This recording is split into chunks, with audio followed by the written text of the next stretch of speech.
Welcome to a new edition of Cairo Watch, a program covering the latest taking place in Egypt, all the political, economic, social, cultural, sports news which are taking place here in Egypt. A complete coverage and analysis to all the developments here in Cairo Watch. A small break and then we'll be back with our local news.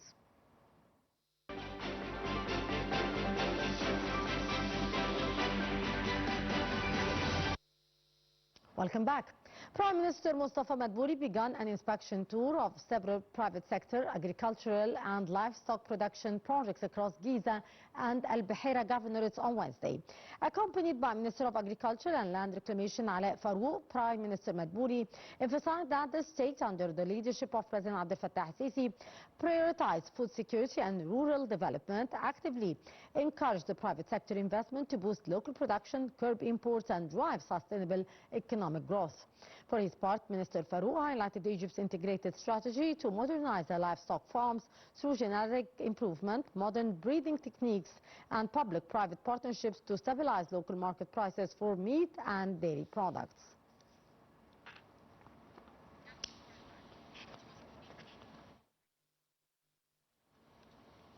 Minister of Foreign Affairs Badr Abdel Atsi on Wednesday headed to Vienna on a bilateral visit to Austria that aimed to further bilateral ties in different fields. During the visit, the top diplomat will hold meetings with senior Austrian officials over advancing bilateral relations and exchanging views over regional and international issues of mutual concern. The top diplomat is scheduled to hold the first round of Egyptian-Austrian political consultations in implementation of mechanisms signed in June 2025 between the two countries.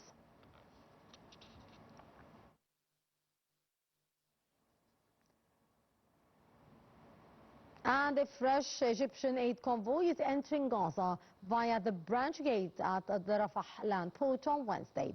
The convoy is the 235th under the Zad al-Azza initiative launched by the Egyptian Red Crescent to alleviate suffering of the Palestinians in the war-torn enclaves under the October ceasefire. More details.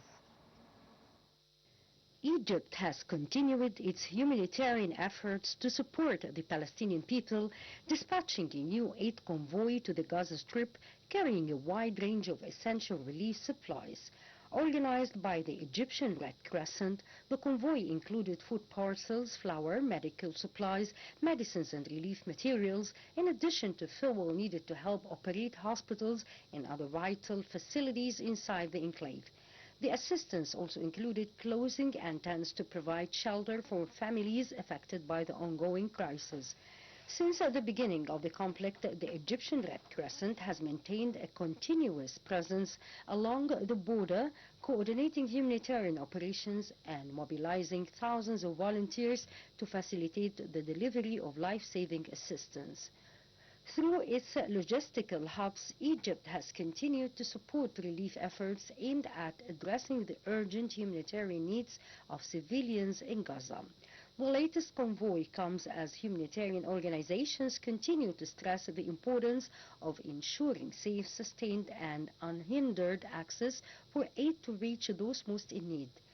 Egypt, alongside Qatar and the United States, also continues its diplomatic efforts to support the implementation of the ceasefire agreement and advance negotiations aimed at maintaining stability, facilitating humanitarian access, and alleviating the suffering of civilians in the Gaza Strip.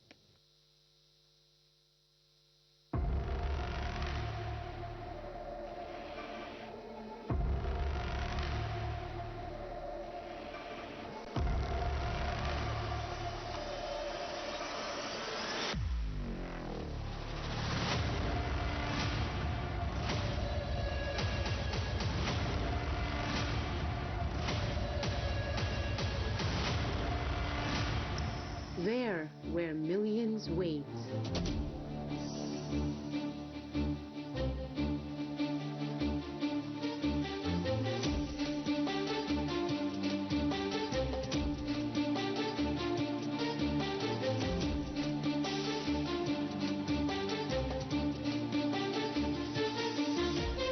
Not just for the end of the war, but for the beginning of life.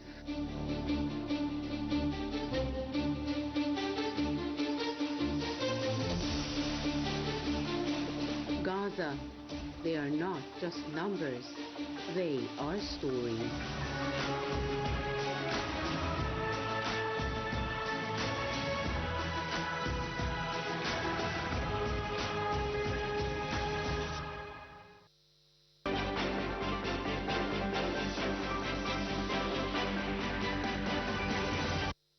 Welcome back to shed more light on the Egyptian efforts to mediate the talks concerning the situation in the Gaza Strip and the West Bank, and of course the initiative of Zad al-Izza and the 235th convoy that entered the Rafah border crossing today, and the efforts exerted in order to alleviate the suffering of the Palestinians in the Gaza Strip. We are very much delighted to be joined over the phone by Dr. Sherif Wasfy, instructor of political marketing. Good afternoon, Dr. Wasfy.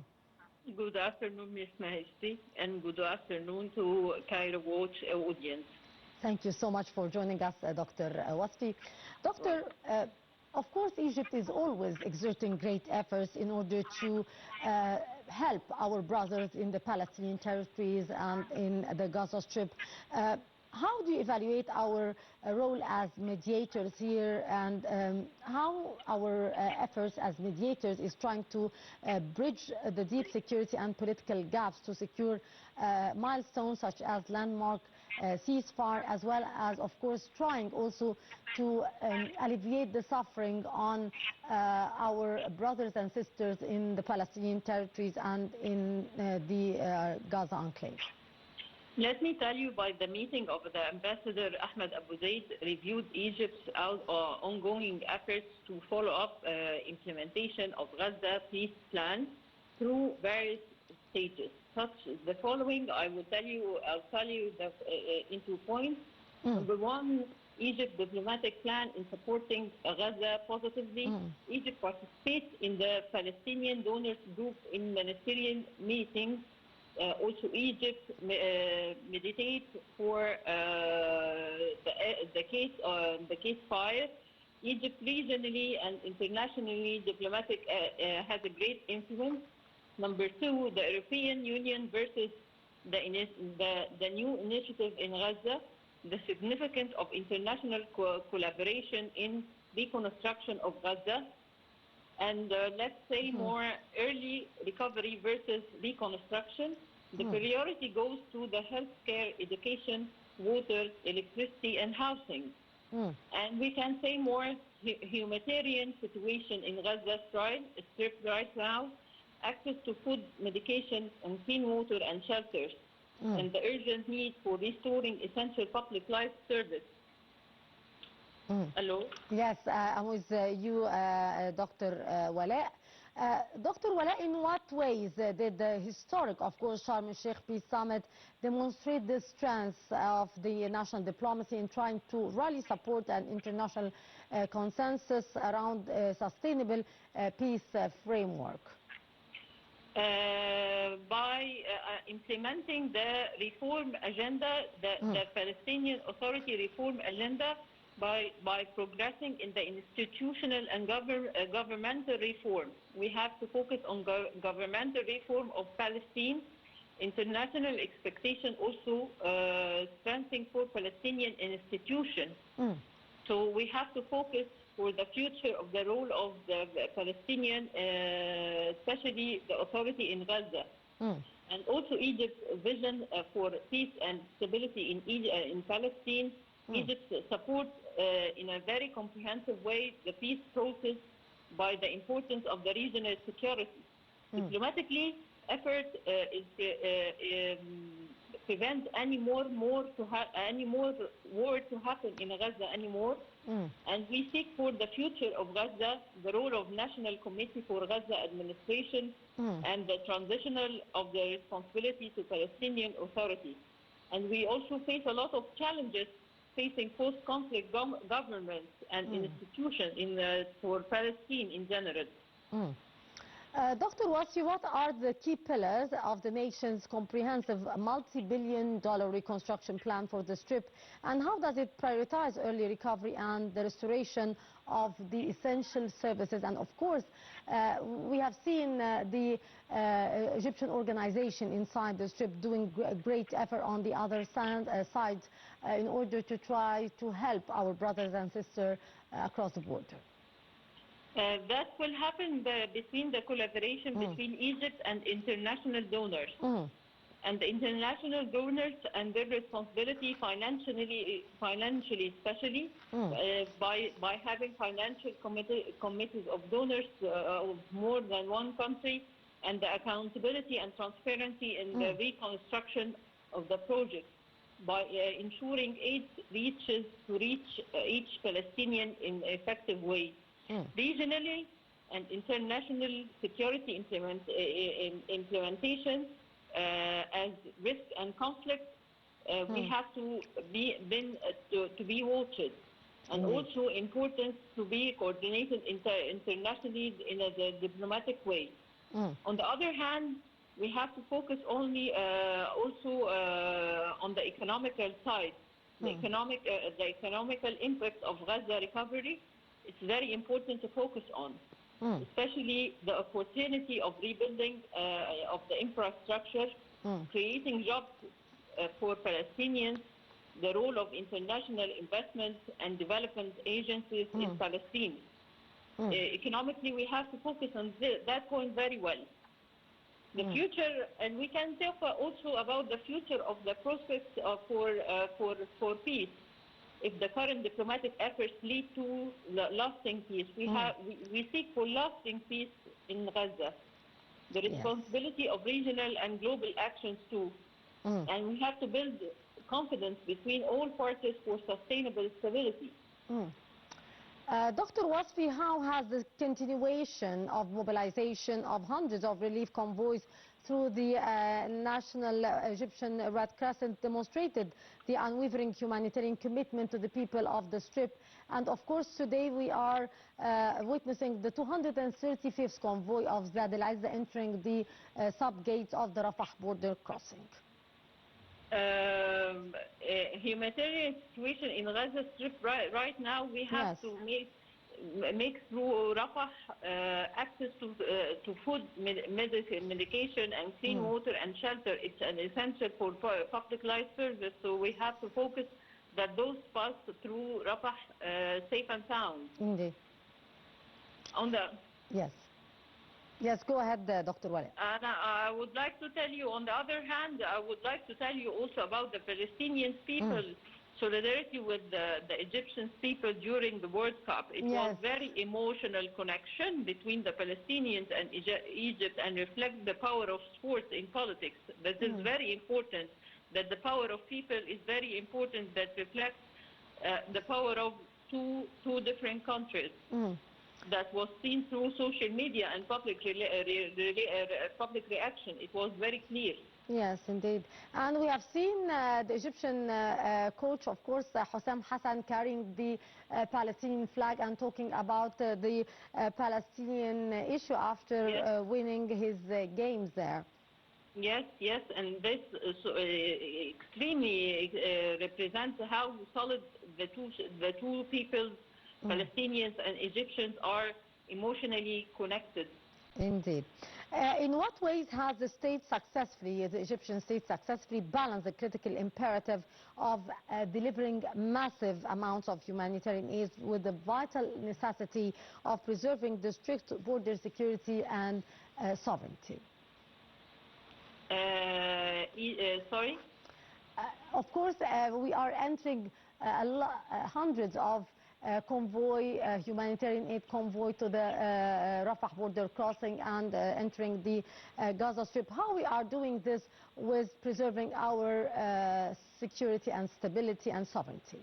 We gave a great access to Rafah to make sure that everything passed safely to be hand by hand to Palestinian people, especially food and medicine and water and shelters right now.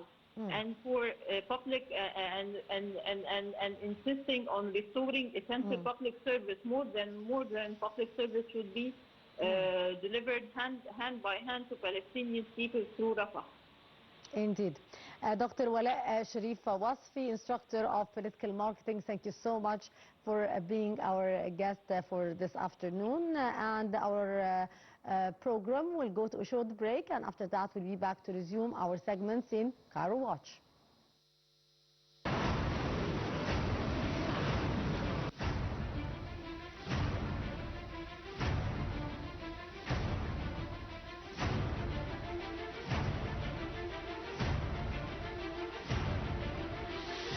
Despite the pain,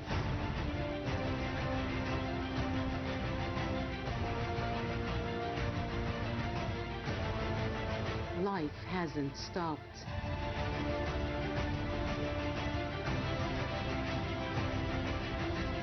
Despite the destruction,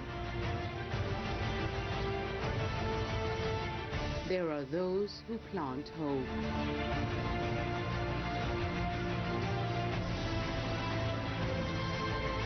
Gaza, the story of a people who do not know surrender.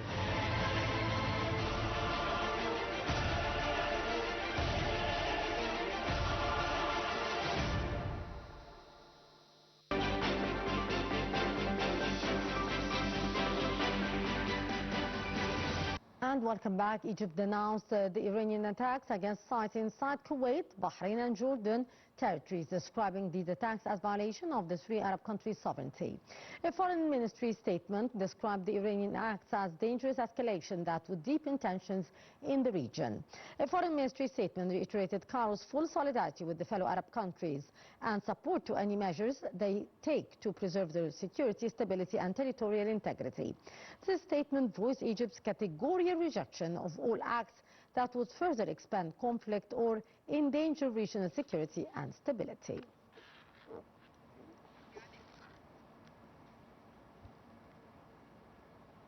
Egypt repaid 28 billion Egyptian pound in outstanding export rebates during the 2025-2026 fiscal year, representing a significant 55% increase compared to the previous year. The government rapid disbursement under the Export Development Fund aims to provide critical liquidity to businesses with goal of processing all newly documented subsidies within just 3 months. This milestone is part of a broader ongoing initiative that has distributed 70 billion Egyptian pounds to exporters over the past 6 years, with plans to completely clear all remaining errors and within the next 2 years.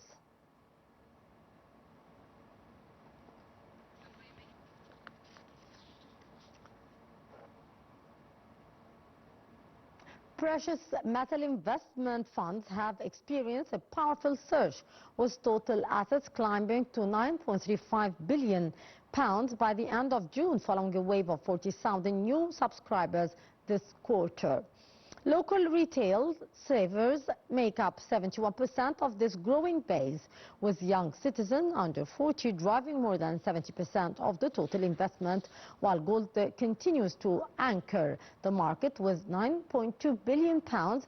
The newly introduced silver funds made a highly successful debut by securing over 146 million pounds from 22,000 investors. والسبابة